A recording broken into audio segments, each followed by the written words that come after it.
Som vi lige snakker om, så vil vi gerne finde tangentens hældning, altså mellem det her punkt, gennem det her punkt, og det gør vi ved hjælp af sekanten, som går gennem de her to punkter.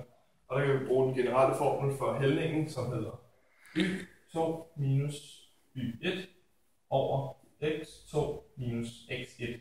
Og der har vi vores y2, det er vores funktion af x0 plus delta x herover, og vores y1 er det punkt her, vores x2 er det punkt her, og vores x1 er her. Så kan vi bare sætte det ind, så vi kalder det f af x0 plus delta x minus f af x0 over x0 plus delta x minus x0. Og der har vi så plus x0 her og minus x0 her, så der kan de gå ud med hinanden. Så det bare kommer til at hedde over delta x. Og så hvis vi gerne vil finde tangentens hældning, altså igennem det ene punkt, så vil vi lade delta x gå mod 0. Altså, så jo mindre afstand der er mellem her, jo tættere på tangenten kommer vi. Dog kan det aldrig komme helt ned på 0 afstanden mellem dem, fordi så vil det bare igen være en prik, og det er igen meget upræcist. Så derfor skal vi så tæt på 0 som overhovedet muligt for delta x, men aldrig rigtig ramme 0. Og så på den måde kan vi nemt finde hældningen på tangenten. Det vil altså sige, at overordnet set, så finder vi tangentens hældning ved først at finde sekantens hældning, ved så at lade delta x. Så overordnet set, så skal vi for at finde tangentens hældning, skal vi finde grænseværdien til sekantens hældning. Og det gør vi ved at lade delta x gå mod 0. For at finde den her grænseværdi, der bruger vi noget, der kaldes tretrinsreglen. Hvor første trin i første regel, det er første trin. Skal jeg sige første trin? Ja.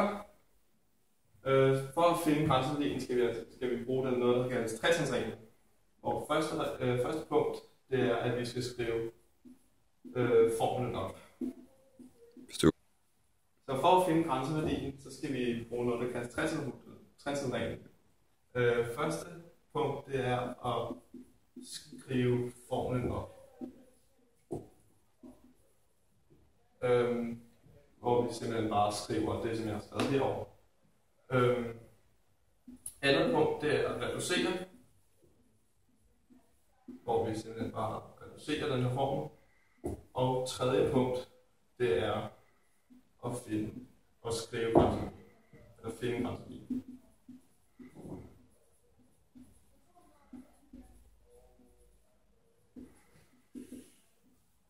Og tredje punkt, det er at finde grænseværdien.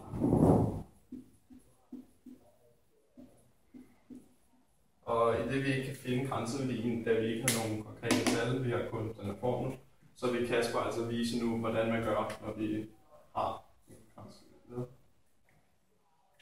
Og tredje punkt, det er at finde grænseværdien.